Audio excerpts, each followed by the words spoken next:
Au commencement, c'était le verbe. Et, à la sénégalaise, on en abusait. Parler n'est-il pas la chose du monde la plus facile? En effet, même un enfant peut parler. Il suffit simplement d'ouvrir la bouche et de prononcer quelques mots. Ce qui est difficile, c'est d'être cohérent quand on parle.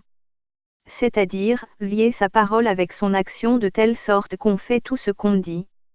Ce qui est difficile encore, c'est d'être de bonne foi quand on prend la parole. Béni soit celui qui fait ce qu'il dit, et dit ce qu'il fait.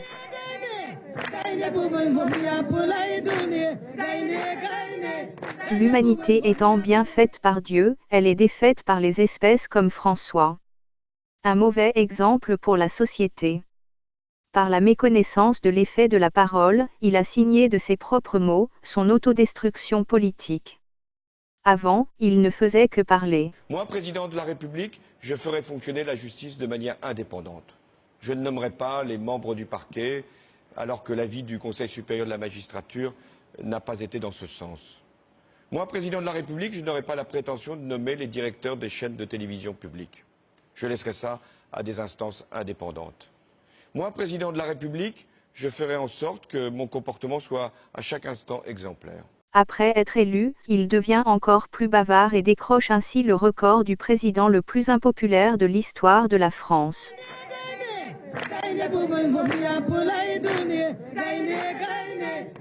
Au commencement, Macky aussi, utilisait excessivement le verbe.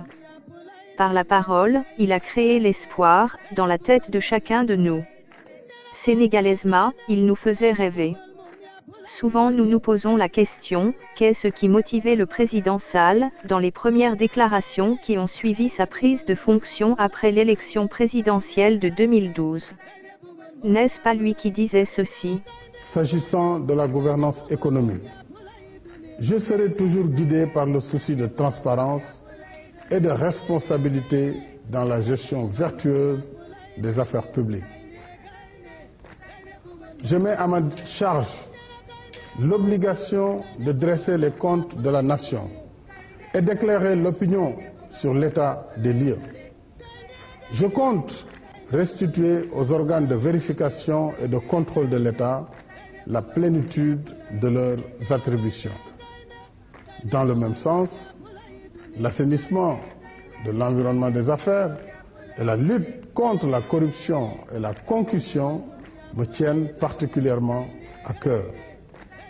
À tous ceux qui assument une part de responsabilité dans la gestion des deniers publics, je tiens à préciser que je ne protégerai personne. Je dis bien personne. J'engage fermement le gouvernement à ne point déroger à cette règle. Aujourd'hui, Transparency International nous place parmi les pays les plus corrompus du monde. Nous sommes devancés par 63 bienveillantes nations à cause d'une mauvaise politique de développement, d'une campagne électorale permanente et d'un népotisme qui gangrène l'administration et la justice. Le travail n'est plus érigé en valeur. Il ne constitue plus le premier critère de réussite des Sénégalais non plus.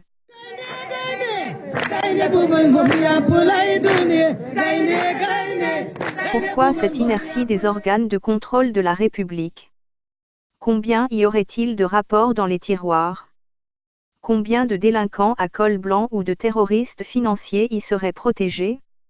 En réalité, quelle est l'importance de la Cour des comptes, de l'Inspection générale d'État, de l'Office national de lutte contre la fraude et la corruption, de la Cellule nationale de traitement des informations financières et autres, qui coûtent très cher aux contribuables sénégalais?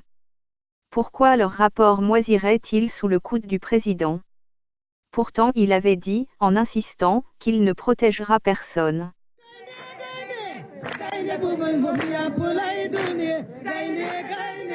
En juin 2015, des magistrats de la Cour des comptes qui se sont rendus dans les locaux du Fonds de promotion de l'entrepreneuriat féminin dans le cadre de leur mission, ont été humiliés par le ministre Moustapha Diop, qui leur disait Vous êtes de petits magistrats de rien du tout payés pour me déstabiliser. Ils poursuivaient en leur disant qu'ils ne font pas partie de la Cour des comptes, mais de la Cour de règlement de comptes.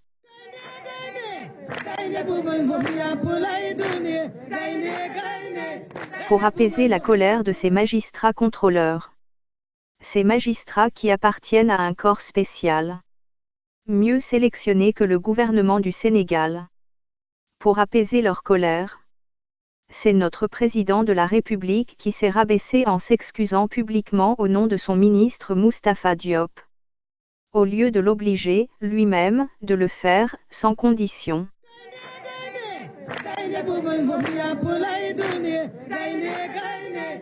En outre, on dirait que la carte de l'Alliance pour la République éloigne de la prison et garantit en même temps l'impunité.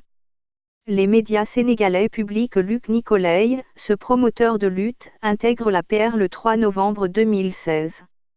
Et bizarrement, le 15 décembre 2016, la Cour suprême tranche à sa faveur. Précisons qu'il était poursuivi pour détention de drogue, association de malfaiteurs et complicité de tentative d'extorsion de fonds.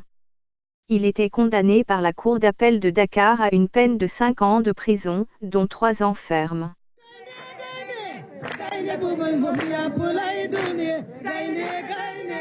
Un jour, alors que le Parti démocratique sénégalais était au pouvoir, le porte-parole de Maître Wade disait : nous irons tous en prison, si on perd le pouvoir.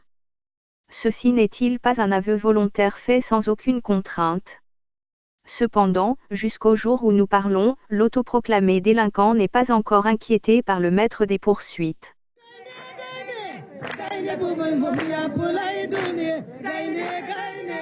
Le peuple voudrait vraiment savoir pourquoi la Cour de répression de l'enrichissement illicite n'est-elle pas encore dissoute.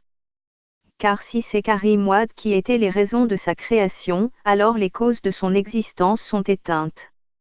Donc ayez pitié du contribuable sénégalais, qui supporte l'intégralité du coût de cette cour.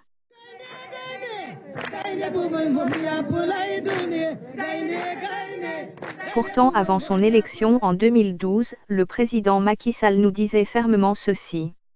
Nous ne pouvons pas laisser passer la dilapidation des ressources nationales au service d'un pouvoir en déperdition qui tente de corrompre à l'échelle nationale tout citoyen pouvant lui donner le moindre espoir.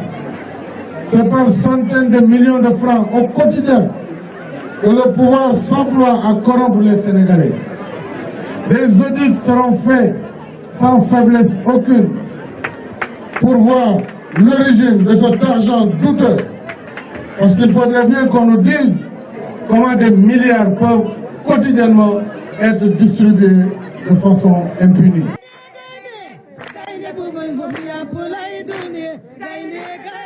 En fin de compte, vous n'êtes plus cette personne qui faisait tellement la fierté du peuple sénégalais. Vous n'êtes plus celui que nous regardions comme un sauveur après tant de dérapages politiques de votre prédécesseur. Vous étiez tellement sincère dans vos paroles. Comment Wade vous a-t-il sitôt contaminé ?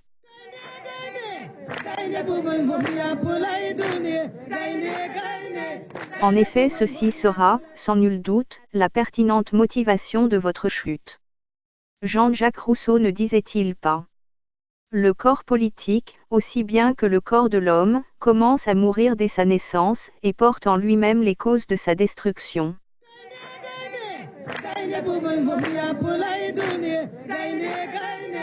Certainement vous n'avez pas beaucoup appris de l'histoire de vos prédécesseurs.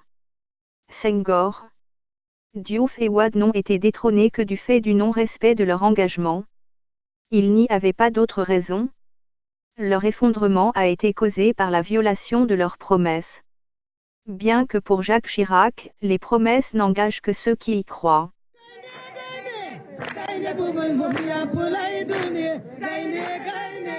Mais, c'est parce que le peuple croit aux promesses qu'il veille à leur respect et contrôle méticuleusement leur réalisation. Gare au leader qui ne tient pas parole.